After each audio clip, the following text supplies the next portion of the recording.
要，也是书写里面作业里面最重要的一个血型哦。那也是为大家最熟知的血型。那我们就是 ABO 型就分成 A 型、B 型、AB 型跟 O 型啊。那它表示的是我们红血球表面不同的抗原。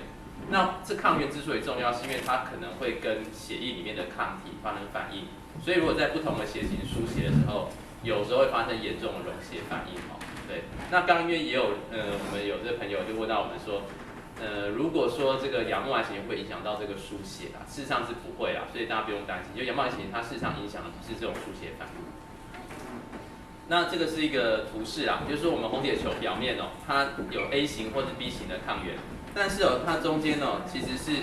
经过一个 H 抗原去连接到这 A 型或 B 型的抗原上面，所以我们 A 型抗原的话就表面有 A 跟 H， 然后 B 型的话就是上面有 B 跟 H。AB 型就是 A、B、H 都有，那 O 型的话呢，就是只有这个 H。那为什么 H 血型大家好像不是很熟知哈？因为我们 H 抗原一般来讲，我们体内没有 H 的抗体，所以这 H 抗原一般来讲不重要，所以我们大家都把它忽略掉，就说剩下 A 跟 B 这样子。实际上这 H 抗原是在理论上在每个人体内正常体内都有，所以我们体内不会有 H 的这个抗体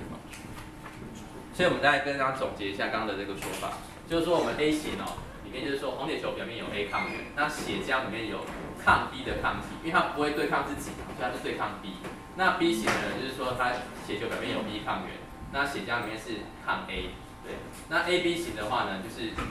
血球里面呢，对不起，先看一下这个图示，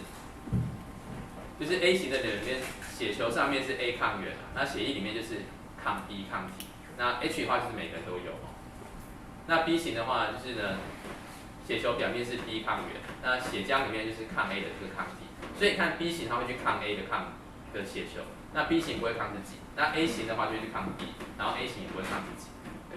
然后再来呢就是 AB 型，AB 型它呢就 A 型、B 型的抗原都有，所以它血浆里面就不能有任何抗体，所以它不能有抗 A， 也不能有抗 B， 所以呢 AB 型的人我们常说他在书写的时候得天独厚，事实上他理论上来讲在几期缺血的时候，他可以输 O 型血，可以输 A 型血，可以输 B 型血。但是他的血呢就不可以输给他们，因为他里面有 A 有 B 碰到人家这个抗体，哇，就不行，就发生反应。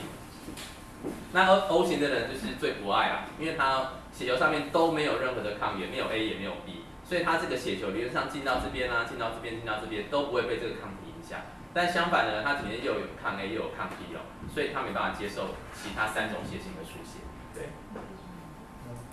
那孟买血型怎么回事呢？孟买血型就是我们刚刚讲到，红血球上面它本来应该有 H， 然后有 A 跟 B 可是孟买血型就是它H 不见了。那 H 不见以后这些 A 就 B 就无所附着，所以它也不会在红血球上面表现了。所以跟着A、B 也都没有了。这个是最传统的孟买血型。那这孟买血型事实上它就会引起书写反应所以它跟亚默血型是不一样的。所以典型孟买血型它里面有很强效的抗 H 的抗体。所以变成说，它对任何的 A 型、B 型、O 型、AB 型，只要不是孟买型的写进去，都会引起很严重的溶解反应。所以孟买血型事实上是没办法输一般血型的血，它就只能输孟买血型的血。对，好在这孟买血型在台湾非常少，就是可能就是少数的原住民，或者是因为我们现在越来越多这个新的移民的家庭也许这个未来这个孟买血型会慢慢出现。对，不过以目前来讲的话，台湾其实原本的这个血型里面事实上孟买血型是非常少。